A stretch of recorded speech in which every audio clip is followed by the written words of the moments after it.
কাটলেটগুলোর এক পিঠ ভাজা হয়ে গেছে। এবার এগুলো সব একে একে উল্টে দেব। এখানে দু রকম ডিজাইন করেছি, কিছুটা আয়তক্ষেত্রে শেপে আর কিছুটা গোল। এভাবে অপর পিঠটাও উল্টে দিয়ে সবগুলো আমি ভালো করে ভেজে নেব। কাটলেটগুলো ভেজে নিয়েছি আর এখানে গাজর, পেঁয়াজ আর শসা স্যালাড দিয়ে পরিবেশন করেছি, আর সঙ্গে অবশ্যই থাকবে টমেটো সস।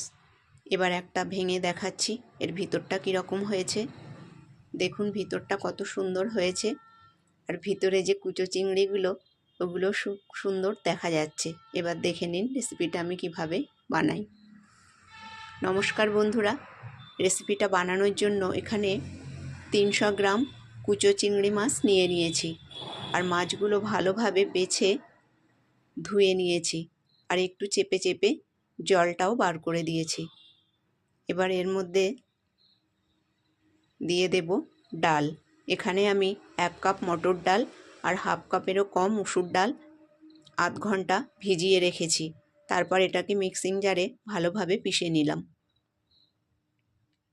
ডালটা আমি একটু গরম জলে ভিজিয়ে রেখেছিলাম, তারপর এটাকে একটু দানা দানা রেখে পিষে নিয়েছি।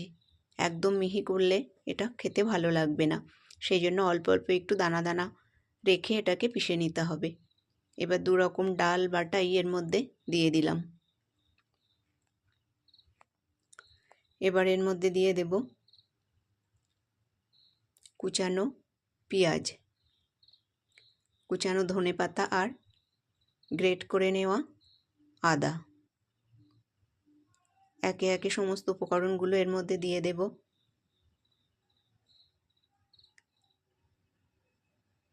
এগুলো দেওয়া হয়ে গেলে এর মধ্যে কিছু মশলা অ্যাড করব।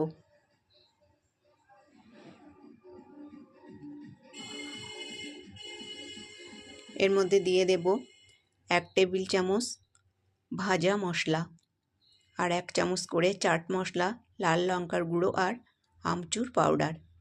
ভাজা মশলাটা অবশ্যই দেবেন বন্ধুরা, তাহলে এটা খেতে খুব সুন্দর লাগে। বিভিন্ন রকম মশলা শুকনো খোলায় ভেজে তারপর গুঁড়ো করে এর মধ্যে আমি দিয়ে দিয়েছি। এবার দিয়ে দিলাম কুচানো কাঁচা লঙ্কা। ঝালের পরিমাণটা আপনারা নিজেদের মতন কম বেশি করে দিয়ে নিতে পারেন। এবার দিয়ে দেব অর্ধেকটা পরিমাণ পাতিলেবুর রস। রসটা একটু ছাঁকনিতে ছেঁকে দিচ্ছি, না হলে এর মধ্যে দানা আছে, দানাগুলো যাতে এর মধ্যে না পড়ে সেই জন্য এটাকে এভাবে ছেঁকে দিচ্ছি। এই পাতিলেবু দেওয়ার ফলে এই চিংড়ি মাছের যে একটা গন্ধ আসে সেই গন্ধটা অনেকটা কেটে যাবে। এবার এর মধ্যে দিয়ে দিচ্ছি পরিমাণ মতন হলুদ। এবার দিয়ে দেব স্বাদ মতন লবণ। আরও একটু লবণ দিয়ে দিলাম। এবার এই সমস্ত উপকরণগুলো একটু মিশিয়ে নেব, আর এগুলো একটু হালকা হাতেই মেশাতে হবে। এটা অল্প একটু মিশিয়ে নিয়ে এর মধ্যে দিয়ে দেব 2 টেবিল চামচ মতন সর্ষের তেল। এটা একটু মিশিয়ে নিয়েছি, এবার তেলটা এর মধ্যে দিয়ে দেব। এর মধ্যে তেল দিলে এটা খেতে আরও সুন্দর হবে। এবার সমস্ত উপকরণগুলো খুব ভালোভাবে মিশিয়ে নেব, এগুলো যেন চটকে না যায়। এবার এর মধ্যে বাইন্ডিংয়ের জন্য দিয়ে দিচ্ছি 1.5 চামচ মতন ময়দা। টেবিল চামচ ব্যবহার করলে 1 টেবিল চামচ ময়দা দিলেই হয়ে যাবে। আবারও এই উপকরণগুলো খুব ভালো করে মিশিয়ে নেব, আর মেশানোর সময় খেয়াল রাখতে হবে যেন এগুলো গলে না যায়, অর্থাৎ মাছগুলো যেন একটু আস্ত আস্ত ভাব থাকে। এবার হাতে একটু সাদা তেল মাখিয়ে নিয়ে এখান থেকে একটু অনেকটাই একটু নিয়ে এইভাবে হাতে ঘুরিয়ে ঘুরিয়ে একটু গোল করে নেব।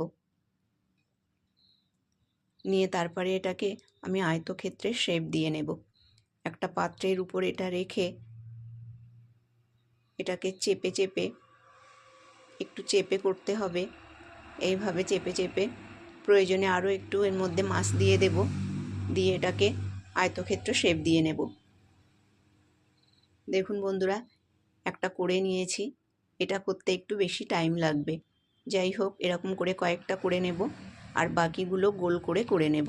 গোলগুলো করলে খুব তাড়াতাড়ি হয়ে যাবে। দেখুন এখানে হাতের মধ্যে আবারও এইভাবে একটু কিছুটা পরিমাণ নিয়ে এইভাবে গোল করে একটু ঘুরিয়ে নিয়ে তারপরে একটু চেপে দিলেই খুব সহজেই এগুলো হয়ে যাবে। এভাবে সবগুলো করে নেব। কয়েকটা আয়তক্ষেত্র আর কিছুটা গোল। এবার এখানে নিয়েছি ন্যাড়ো বিস্কুটের গুঁড়ো বা ব্রেড ক্রাম্বসও আপনারা নিতে পারেন। এবার এর মধ্যে খুব সুন্দর করে কোট করে নেব। এইভাবে উল্টে পাল্টে এগুলো কোটিং করে নেব। একই রকমভাবে বাকিগুলোও করে নেব। এবার গ্যাসে একটা প্যান বসিয়ে দিয়ে দিয়েছি সাদা তেল, আর তেলটা গরম হয়ে গেছে। এবার একে একে এই কোট করে নেওয়া মাছের কাটলেটগুলো দিয়ে দেব। প্রথমে গোলগুলো আমি ভেজে নিচ্ছি, আরও একটা দিয়ে দেব পাশে। এইভাবে দিয়ে এগুলোকে উল্টে পাল্টে ভেজে নিতে হবে। দেখুন এক পিঠ মোটামুটি ভাজা হয়ে গেছে। এবার এগুলো সব একে একে উল্টে দেব। দেখুন দুই পিঠই খুব সুন্দর করে ভেজে নিয়েছি। এবার এগুলো সব উঠিয়ে নেব। এগুলো খেতে খুবই সুন্দর হয় বন্ধুরা, একবার এইভাবে বানিয়ে দেখতে পারেন। আমার আজকের এই রেসিপিটা যদি আপনাদের ভালো লেগে থাকে তাহলে লাইক, শেয়ার এবং চ্যানেলটাকে সাবস্ক্রাইব করে পাশে থাকবার অনুরোধ রইল। এবার এগুলো সব উঠিয়ে নিয়ে বাকিগুলো ভেজে নেব।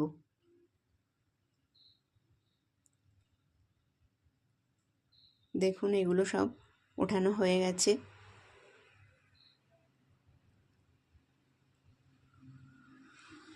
এইভাবে বাকিগুলোও করে নেব। ভিডিওটা দেখবার জন্য অসংখ্য ধন্যবাদ।